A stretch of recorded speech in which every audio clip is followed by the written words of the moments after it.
खुलुमबाय बेलासिनि रादाबाव नोंथांमोनखौ आंनि चेनेलाव गोसो गोथारै बरायहरनाय जाबाय। आसा खालामो नोंथांमोनहा गासैबो मोजाङै दं। बे समाव आं नोंथांमोननि सिगाङाव बेलासिनि मोननैसो रादाब लाना फैलायबाय।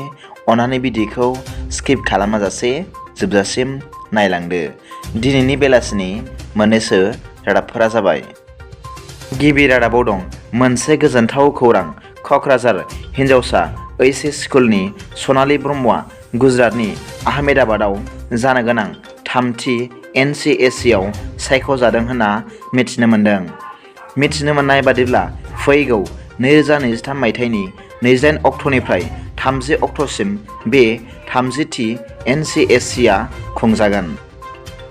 नैथि रादाबाव दं मध्य प्रदेशआव गिख्रंथाव गारिनि जाब्रबथाय जादों। गंसे खबब्रै गारि आरो गंसे ट्राकनि गेजेराव सौग्रावलायनाय जाथाय जादों आरो बे जाथायाव सासे गोर्बोआव थानाय आइजोखौ लाफानानै गासै 7 सुबुङा खास्रि बिस्रि जिउ गारनांदों होनना मिथिनो मोननाय जादों। मख'जाथावदि पुलिस हान्जाया जाब्रबथाय खालामग्रा ट्राकखौ हमनो हादों, नाथाय ट्राकनि सालायगिरि आरो बिनि लोगोफ्रा खारखोमानो हादों होनना मिथिनो मोननाय जादों।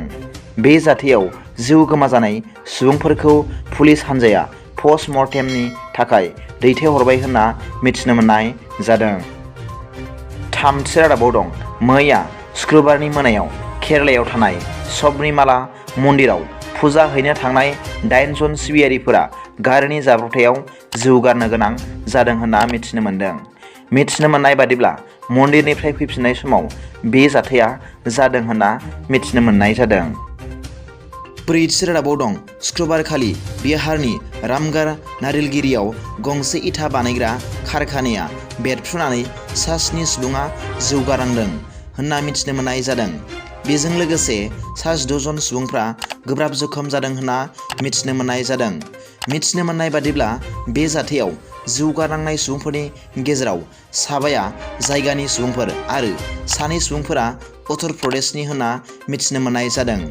बे जाथायाव जिउ गारनांनाय आरो जखम जानाय सुबुंफोरनि थाखाय भारतनि गाहाय मन्त्रि मानव गेदेर नरेन्द्र मदि बिथाङा जोबोद दुखु मोननाय फोरमायदों आरो बिथाङा जिउ गोमाजानाय सुबुंफोरनो प्राइम मिनिस्टार नेशनेल रिलिफ फान्डनिफ्राय 2 लाख रां अनसुंथाइ होनो फोसावबाय आरो जखम जानाय सुबुंफोरनो 50,000 रां अनसुंथाइ होनो थाखाय फोसावबाय होनना मिथिनो मोन्दों। दिनैनि बेलासिनि मोननैसो रादाबफोरा दा बेखिनिल'मोन। भिडिअखौ मोजां मोनदोंब्ला अन्नानै लाइक आरो साबस्क्राइब खालामो दाबाव आरो बेल आइकनाबो थुनानै ला, जाहाथे आं गोदान निउस आपडेट लानानै फैब्ला नोंथांनियाव सिगांग्रो नटिफिकेसन सौहैयो। गाबोननि फुंबिलिनि रादाबाव नोंथांमोनखौ आंनि चेनेलाव गोसो गोथारै बरायहरनाय जाबाय। गोजोन्थों। एसेनोसै। जै बर' हारिनि जै।